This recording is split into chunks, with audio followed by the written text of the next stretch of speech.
Hello, I'm Archie Luxury and welcome to Viewer Emails. Viewer Emails, fuckers! And keep those questions coming, fuckers! And if I haven't answered your question on my channel, maybe you should send me a few bucks. That always helps ease the Archie Luxury quest for knowledge. Okay, the first one is from a good friend of mine, Eric Lind. He sent me 500 NOK. It's Norwegian money. It's about $100. Thank you so much. And he was asking me also, considering a glycine airman, what do you think? Glycine, any good? Yes or no? And it's a very interesting question. I also had an email from Gary Laskin. And Gary Laskin said to me he's got a vintage glycine airman special. And his comments are, no prestige here, Archie. Sorry, I just think it's a cool, wicked piece. An all-original 24-hour pilot watch from the 70s. Cool locking bezel and unique hacking mechanism. With patina, it's just totally mesmerizing. What do I think of the Glycine Airman? And let's face it, it's not a luxury watch like a Rolex or a Patek, but it has some horological significance. So I'm going to give it the thumbs up. Yes, it's not a prestige watch, but it's a Swiss watch with a great history. So I'm going to give it the tick. The Glycine Airman is actually quite a decent piece. So there you go. And next viewer email, fuckers. And this is from Jamie Pringle. And it says, he wanted to know, what do I think about the IWC Portuguese chronograph? What do I think of them? I haven't really been a huge IWC man. But the Portuguese is certainly so classic. Now, with the IWC Portuguese, there are some that have the ETA Valjoux movement, and there's some that have the IWC in-house movement. Obviously, I'd be saying you're better off to go for the in-house, but it's a huge amount of money more than the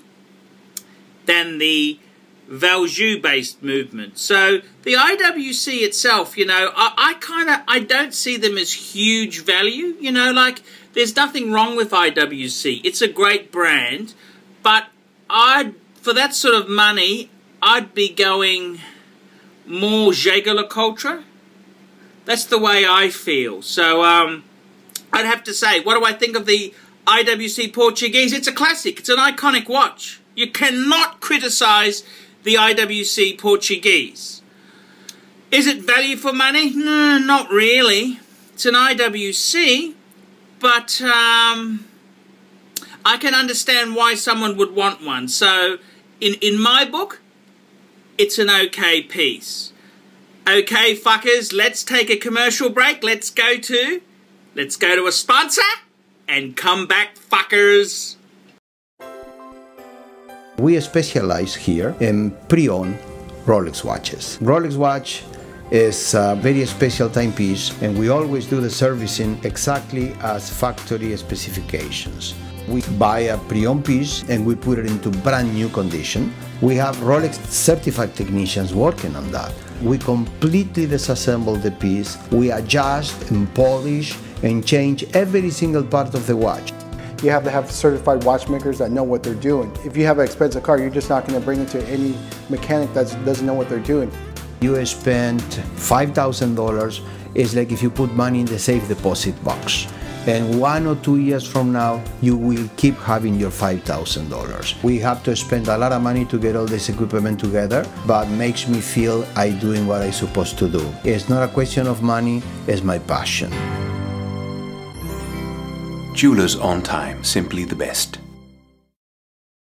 Welcome back, fuckers, and I've changed my shirt. How's that, fuckers? Quick, fuckers. And the next viewer email This is from Mark Brown, and he asks, I recently found your channel and enjoy your commentary very much. In 1978, aged 18, I bought a Rolex 16013 Datejust in steel and gold. I have worn it every day since then. The watch has been serviced 2 times at Rolex in Texas in 1990 and 2007. I have all of the original material, watch case, watch box, repair receipts, etc. The problem is the Jubilee bracelet is very worn, as you can imagine. My question is, should I sell this watch and get a new one, or is it worth getting a new bracelet on a 36-year-old watch? Suggestions? Regards, Mark Brown. And this is a great question. This is a really, really good question. What should you fucking do? Okay, first thing you should do, mate, is don't send it to Rolex anymore. They're going to charge you a fortune. You should use my friends Jewelers on Time to service this piece. Okay, that's the first thing. The next thing is, what would you do as far as your bracelet goes? Well, there are actually companies, I know of companies in Hong Kong that replace the stretched gold pieces. And they can actually do it for a couple $100. I wouldn't sell the watch. I'd keep it. But in the meantime, you can always put a leather strap on. But with the bracelet itself, don't throw it away. Don't sell it cheap. These bracelets are worth a fair bit of money. And you can get them repaired. So I'd hang on to it. You could also consider my good friends www.timeman.net.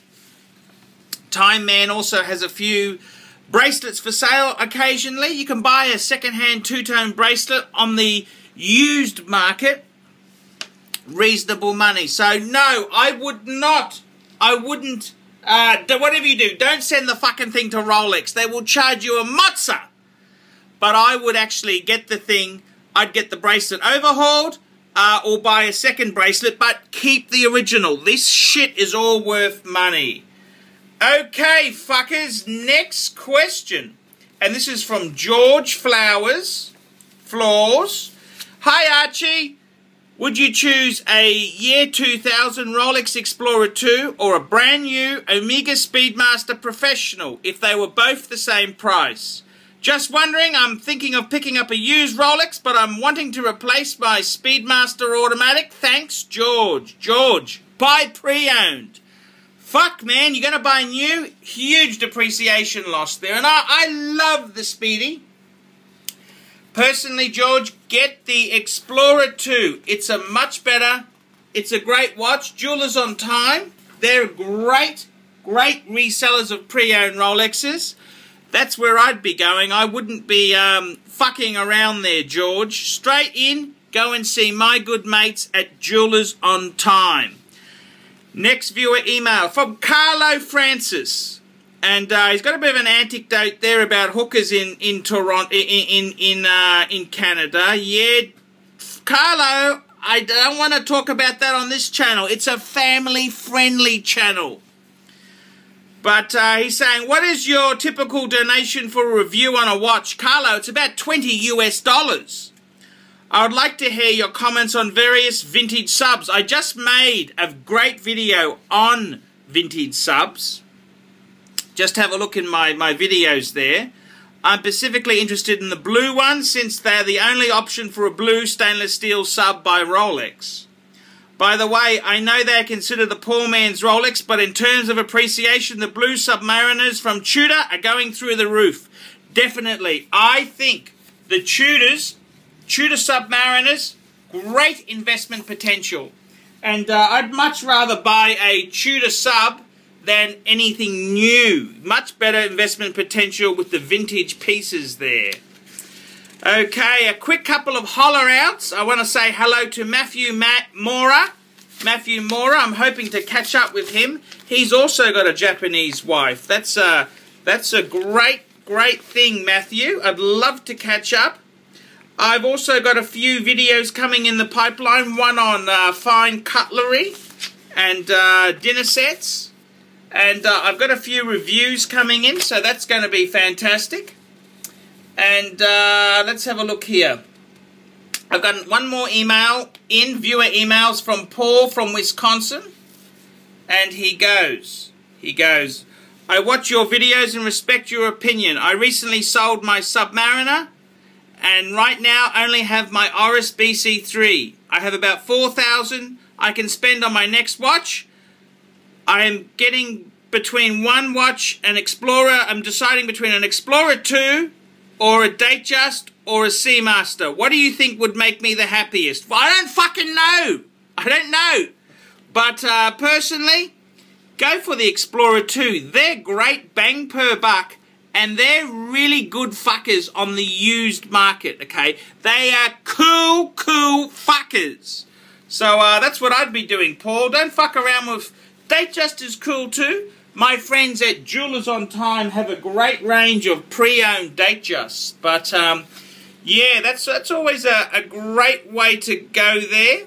So, there we go, fuckers. That's viewer emails. Tell me what you fuckers think of that. Nice one, Archie. Keep those viewer emails coming. The fuckers love that shit. Hello, fuckers. I'm Archie Luxury, and welcome to the program. Today I'd like to promote a good friend of mine's business. He's a professional photographer. His name is Steve Abrams, and his business is called Steve Abrams Photography. Now, Steve is a wonderful bloke. He's a true professional, and I'd only recommend services to professionals if they were fucking good at what they do.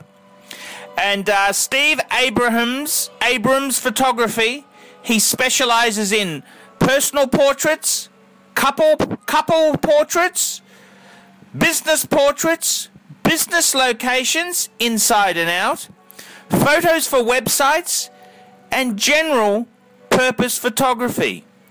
He's based in Oklahoma City, Oklahoma, and he's available.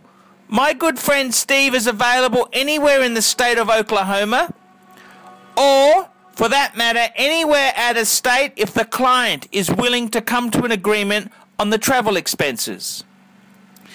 And you know, there's absolutely, please mention as an absolute bargain to viewers of this channel, he will give 20% discount off normal prices for mentioning the Archie Luxury channel. That's right, fuckers. He gives a 20% discount.